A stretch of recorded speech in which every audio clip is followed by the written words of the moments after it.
Hello everyone, welcome back to my YouTube channel. So ಇವತ್ತು ನಾನು money plant ಬಗ್ಗೆ ನಮಗೆ ಗೊತ್ತಿರುವ ಇನ್ಫಾರ್ಮೇಷನ್ ಕೊಡಲಿಕ್ಕೆ ಬನ್ನಿ. ನೋಡಿ ಮನಿ ಪ್ಲ್ಯಾಂಟ್ ಯಾವ ಥರ ಬೆಳೆದಿದೆ. ಈ ಗಿಡವನ್ನು ನಾವು ಮನೆಯ ಒಳಗೂ ಬೆಳೆಯಬಹುದು, ಹೊರಗಡೆ ಕೂಡ ಆರಾಮವಾಗಿ ಬೆಳೆಯಬಹುದು. ಸೊ ಒಳ್ಳೆಯ ಗಾಳಿ, ಬೆಳಕು, ನೀರಿದ್ರೂ ಕೂಡ ಚೆನ್ನಾಗಿ ಬೆಳೀತದೆ. ಸೊ ಒಂದು ಮಣ್ಣಿನ ಅವಶ್ಯಕತೆ ಇಲ್ಲದ ಕೂಡ ಈ ಗಿಡವನ್ನು ಬೆಳೆಯಬಹುದು. ಈ ಮನಿ ಪ್ಲಾಂಟ್ ಮನೆಯ ಅಂದವನ್ನು ಹೆಚ್ಚಿಸುವುದಲ್ಲದೆ ಅದೃಷ್ಟ ತರುತ್ತದೆ ಎಂಬ ನಂಬಿಕೆ ಕೂಡ ಇದೆ. ಮಣ್ಣಿನಲ್ಲಿ ಮಾತ್ರ ಅಲ್ಲದೆ ಒಂದು ಗ್ಲಾಸ್ ಅಲ್ಲಿ ಅಥವಾ ಬಾಟ್ಲಿಯಲ್ಲಿ ಕೂಡ ನೀರು ಹಾಕಿ ಬೆಳೆಸಬಹುದು. ಇದಕ್ಕೆ ಸೂರ್ಯನ ನೇರವಾದ ಬೆಳಕು ಬೇಡ. ಮನೆಯೊಳಗೆ ಕಿಟಕಿ ಪಕ್ಕ ಅಥವಾ ನೆರಳಿರುವ ಜಾಗದಲ್ಲಿ ಇಟ್ಟರೆ ಕೂಡ ಎಲೆಗಳು ಹಸಿರಾಗಿ ಇರ್ತದೆ.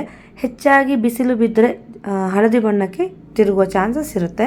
ಮತ್ತೆ ಗಿಡದ ಎಲೆಗಳು ದೊಡ್ಡದಾಗಿ ಬರಬೇಕು ಅಂತ ಆದ್ರೆ ತೆಂಗಿನ ನಾರಿನ ಕಡ್ಡಿಯನ್ನ ಬಳಸಿದ್ರೆ ಚೆನ್ನಾಗಾಗುತ್ತದೆ. ಬಳಸಿದ ಟೀ ಪುಡಿ ಇದೆಯಲ್ಲ, ಅದನ್ನ ಒಣಗಿಸಿ ಗೊಬ್ಬರವಾಗಿ ಹಾಕಿದ್ರು ಕೂಡ ತುಂಬಾ ವೇಗವಾಗಿ ಚೆನ್ನಾಗಿ ಗಿಡ ಬೆಳೀತದೆ. ಎಲೆಗಳಿಗೆ ನೀರು ಚಿಮುಕಿಸಿ ಆದಷ್ಟು ಸ್ವಚ್ಛ ಮಾಡ್ತಾ ಇರಬೇಕು, ಅವಾಗ ಎಲೆ ಹೊಳೆತಾ ಇರುತ್ತೆ. ಗಿಡಗಳು ತುಂಬಾ ಉದ್ದವಾಗಿ ಎಲೆಗಳು ಕಡಿಮೆ ಆಗಿದ್ರೆ ಮೇಲ್ಭಾಗವನ್ನು ಸ್ವಲ್ಪ ಕತ್ತರಿಸಬೇಕು. ಆಗ ಗಿಡದಲ್ಲಿ ಹೊಸ ಚಿಗುರು ಹುಟ್ಟಿ ಚೆನ್ನಾಗಿ ಸೊಂಪಾಗಿ ಬೆಳೀತದೆ. ಮತ್ತೆ ಮನಿ ಪ್ಲಾಂಟಿಗೆ ಜಾಸ್ತಿ ಗೊಬ್ಬರದ ಅವಶ್ಯಕತೆ ಇಲ್ಲ. ಬೇಕಾದ್ರೆ ಟೀ ಪುಡಿಯನ್ನ ಚೆನ್ನಾಗಿ ತೊಳೆದು ಒಣಗಿಸಿ ಮಿಕ್ಸ್ ಮಾಡಬಹುದು ಮಣ್ಣಿಗೆ. ಇದರಲ್ಲಿರುವ ನೈಟ್ರೋಜನ್ ಗಿಡ ಹಸಿರಾಗಿ ಬೆಳಲಿಕ್ಕೆ ಸಹಾಯ ಮಾಡ್ತದೆ. Next option Epsom salt. 1 litre ನೀರಿಗೆ 1 ಚಮಚ ಎಪ್ಸಮ್ ಸಾಲ್ಟ್ ಬೆರೆಸಿ ತಿಂಗಳಿಗೊಮ್ಮೆ ಎಲೆಗಳ ಮೇಲೆ ಸಿಂಪಡಿಸಬಹುದು. ಅಕ್ಕಿ ತೊಳೆದ ನೀರು ಅಥವಾ ಬೇಳೆ ತೊಳೆದ ನೀರು ಗಿಡಕ್ಕೆ ಹಾಕುವುದರಿಂದ ಕೂಡ ಉತ್ತಮ ಪೋಷಕಾಂಶ ಸಿಗ್ತದೆ. ಹಾಗೆ ಲಿಕ್ವಿಡ್ ಫರ್ಟಿಲೈಸರ್, ಒಂದು ವೇಳೆ ನೀರಿನಲ್ಲಿ ಗಿಡವನ್ನು ಬೆಳೆಸುವವರಾಗಿದ್ರೆ ತಿಂಗಳಿಗೊಮ್ಮೆ ಒಂದು ಹನಿ ಲಿಕ್ವಿಡ್ ಗೊಬ್ಬರ ಹಾಕ್ಬೋದು. ಮನಿ ಪ್ಲಾಂಟ್ ಅನ್ನು ಯಾವ ದಿಕ್ಕಲ್ಲಿ ಇಡಬೇಕು ಅಂದ್ರೆ ಆಗ್ನೇಯ ದಿಕ್ಕು ಬೆಸ್ಟ್.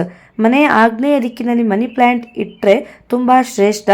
ಇದು ಗಣೇಶನ ದಿಕ್ಕಾಗಿದ್ದು ಧನಾಗಮನ, ಸುಖ, ಶಾಂತಿ, ನೆಮ್ಮದಿ ಸಿಗುತ್ತೆ ಅಂತ ನಂಬಲಾಗಿದೆ. ಉತ್ತರ ಅಥವಾ ಈಶಾನ್ಯ ದಿಕ್ಕಿನಲ್ಲಿ ಮನಿ ಪ್ಲಾಂಟ್ ಇಡಬಾರ್ದು ಅಂತ ವಾಸ್ತು ತಜ್ಞರು ಹೇಳ್ತಾರೆ. ಆರ್ಥಿಕ ನಷ್ಟ ಆಗ್ಬಹುದು ಅಥವಾ ಆರೋಗ್ಯ ಸಮಸ್ಯೆ ಬರಬಹುದು, ಸಂಪತ್ತು ಹಾನಿ ಆಗ್ಬಹುದು ಅಂತ ಒಂದು ನಂಬಿಕೆ ಇದೆ. ಮನಿ ಪ್ಲಾಂಟ್ ಮೇಲಕ್ಕೆ ಹೋದಂತೆ ಅದರ ಎಲೆಗಳು ದೊಡ್ಡದಾಗ್ತಾ ಹೋಗ್ತದೆ. ಹಾಗಾಗಿ ಅದಕ್ಕೊಂದು ಅಡ್ಡಿ ಆಸರೆಯನ್ನ ಕೊಡಬೇಕು. ಗಿಡ ಕೆಳಗೆ ನೇತಾಡೋದಕ್ಕಿಂತ ಮೇಲಕ್ಕೆ ಬೆಳೆದ್ರೆ ವಾಸ್ತು ಪ್ರಕಾರ ಕೂಡ ತುಂಬಾ ಒಳ್ಳೆಯದು. ಎಲೆಗಳ ಮೇಲೆ ಧೂಳು ಶೇಖರಣೆಯಾಗದಂತೆ ವಾರಕ್ಕೊಮ್ಮೆ ಒದ್ದೆ ಬಟ್ಟೆಯಲ್ಲಿ ಒರೆಸಿ. ಇದರಿಂದ ಗಿಡ ವೇಗವಾಗಿ ಆಮ್ಲಜನಕವನ್ನು ಬಿಡುಗಡೆ ಮಾಡಲು ಮತ್ತು ಚೆನ್ನಾಗಿ ಬೆಳೆಯಲು ಸಹಾಯವಾಗ್ತದೆ.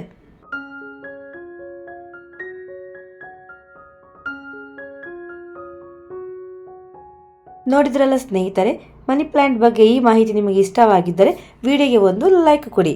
ನಿಮ್ಮ ಮನೆಯಲ್ಲಿ ಕೂಡ ಮನಿ ಪ್ಲಾಂಟ್ ಬೆಳೆಸ್ತಾ ಇದ್ರೆ ಅಥವಾ ಏನಾದರೂ ಸಂಶಯವಿದ್ದರೆ ಕೆಳಗೆ ಕಮೆಂಟ್ ಮಾಡಿ ತಿಳಿಸಿ. ಉಪಯುಕ್ತ ಮಾಹಿತಿಯನ್ನು ಪಡೆಯಲು ನಮ್ಮ ಚಾನಲ್ ಅನ್ನು ಮರೆಯದೆ ಸಬ್ಸ್ಕ್ರೈಬ್ ಮಾಡಿ. ಮುಂದಿನ ವಿಡಿಯೋದಲ್ಲಿ ಮತ್ತೆ ಭೇಟಿಯಾಗೋಣ. Thank you.